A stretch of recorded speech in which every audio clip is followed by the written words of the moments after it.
रावणानं बायको पळवली पण देवाचीच काय होईल ती होईल.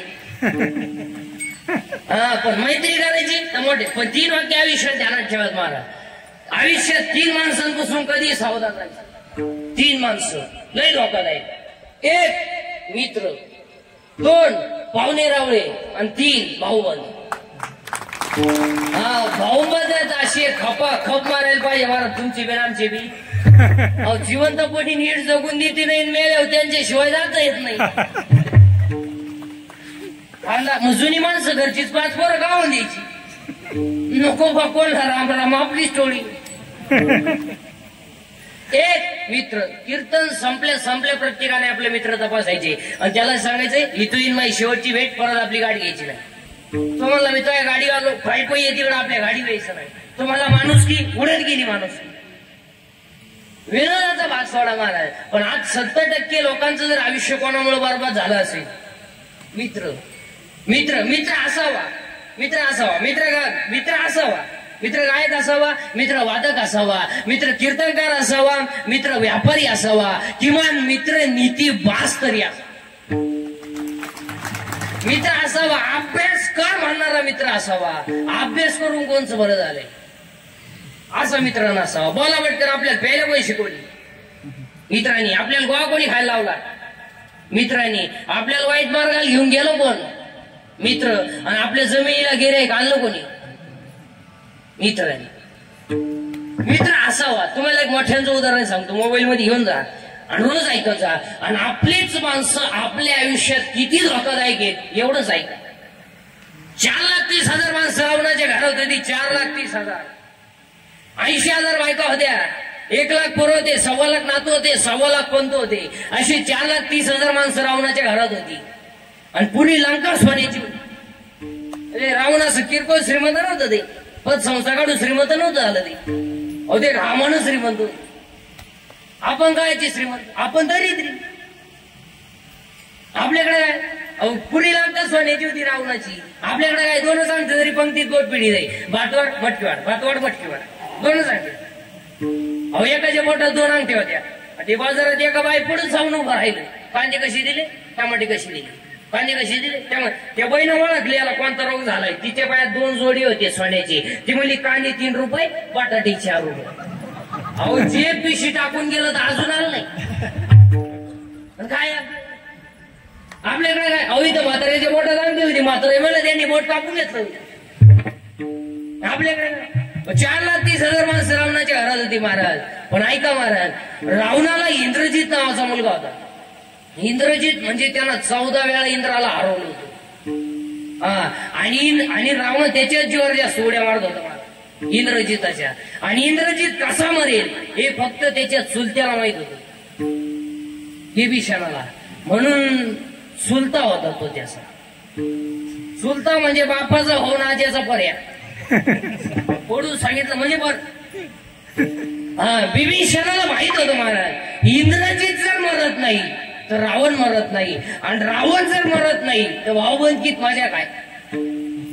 आपल्या भावानं आपण समज गाडी घेतली याच्यात काय मजा आहे. त्याची धडकली पाहिजे आपली वाचली पाहिजे तर भाऊ. विभीषणाला माहित होतं महाराज इंद्रजित कसं मरेल. विभीषण रामाकडे गेला आणि विभीषणानं रामाला सांगितलं.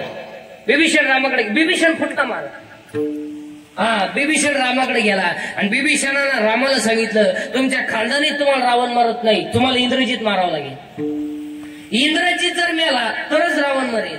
चुलत्यानं मिटिंग घेतली पुतण्या मारायची. आणि मिटिंग ढाब्यावर नाही झाली. मिटिंग चकना चुकणारा सर्व खांड खुंड खाऊन नाही झाली. मिटिंग डोळे उघडे ठेवून झाली.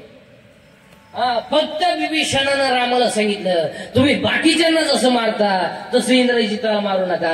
इंद्रजिताच्या हातात इतकी ताकद आहे महाराज. जर इंद्रजिताच्या हातात धनुष्य आलं आणि त्या जर बाण लावलं धनुष्याला तर समोरचा मेलाच म्हणून सांगतो. फक्त तुम्ही त्याच्या हातात बाण येता कामा नाही असं महाराज. इंद्रजितानं पाठीमागं भाट्यामध्ये हात घातला महाराज. आणि भाट्यातून बाण काढणार सुसू करीत समोरून बाण आला आणि इंद्रजिताचा कोपऱ्यापासून हात उडवला. युद्धातून उडाला तर लंकेत जाऊन पडला. धाव कसा आवाज आला हाताचा. इंद्रजिताची बायको बाहेर आली.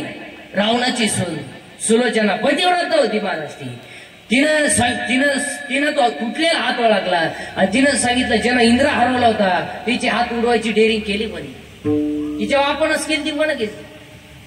मग बापच होता तिचा बिभीषण. मग पाहुणे रावळे असेच आहे. इंद्रजितानं तो तुटलेला हात हल्ला महाराज हल्ला आणि त्या इंद्रजिताच्या बायकोने ते तुटलेल्या हातामध्ये पेन दिला तर त्या तुटलेल्या हातानं लिहिलं तुझ्या माहेरच्यांनी माझा घात. काय बोलायचं. तुटलेल्या हातानं लिहिलं तो तुटलेला हात ती घेऊन रावणाकडे गेली.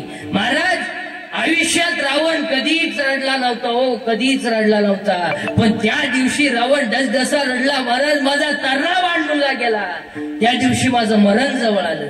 रडला महाराज रावण. रावणाची सून समोर आली सुलोचना आणि सुनेनं सांगितलं सासरे बुवा जिने माझ्या नवऱ्याचा हात उडवला त्याचा बदला घ्यायला जायचं. रावणासारखा सरळ माणूस नव्हता महाराज. रावणानं सांगितलं जा.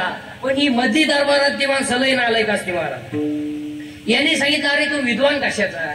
तुझी बायको रामाची बायको तुझ्या ताब्यात आहे. तुझी सून विधवा आहे. तू रामाकडे पाठवून राहिला. उद्या जर रामाची बुद्धी बदलली मग बायको आणून देईन तुझी सून घेऊन जाईल. ही मधली माणसं लय नालायक असते महाराज. तर तू काय करशील. त्यावेळेला रावणाचं वाक्य आहे महाराज ज्या राज्यात रामासारखा राजा आहे आणि लक्ष्मणासारखा भाऊ आहे त्या राज्यात श्रीवरती अन्याय होणार नाही याची गॅरंटी मला. अरे शत्रूला सुद्धा चांगलं म्हणणारा रावण पण त्याच्याच भावना त्याच परे माराई मीटिंग घेतली. याच्यावर निवांत विचार करा घरी गेल्यावर. आणि मग रावणाची बायको आली म्हणली का हो तुम्ही तर लय विद्वान आहे. तुम्ही तर लय वेळाच्या गप्पा सांगता. मग तुम्ही सीता पळून आल्यावर तुम्ही तुमची इच्छा सीतेकडून का पूर्ण करून घेतली नाही. त्या वेळेला रावणाची डोळ्याची कळ ओली झाली महाराज. आणि रावणानं सांगितलं मंदोदरे मी माझी इच्छा सीतेकडून का पूर्ण करून घेतली नाही. ऐकायचंय ना तुला मंदोदरे. ऐक मंदोदरी मी माझी इच्छा सीतेकडून का पूर्ण करून घेतली नाही. ऐक मी ज्या वेळेला सीतेच्या झोपडीपुढं सीतेला पळून देण्यासाठी गोसाव्याचं रूप घेऊन गेलो ना तेव्हा मी सीतेला म्हणलो होतो माय भिक्षावाडा. आणि मी खानदान असल्यामुळं माझी लंका गेली तरी चालेल पण माय शब्दाला धोका देणार नाही. याला रावण जळाली लंका जळाली पण माय शब्दाला धोका दिला नाही ध्यानात. आणि इथून पुढे जर कोणी म्हणलं ना हा रावणासारखा आहे कान फाड फोडलं पाहिजे. रावणासारखा सरळ माणूस नव्हता महाराज. शिवाय एकादशी करणारा रावण होता. आपले रावण एकादशी सुद्धा धरती नाही. ज्याला समजलं त्याला समजलं.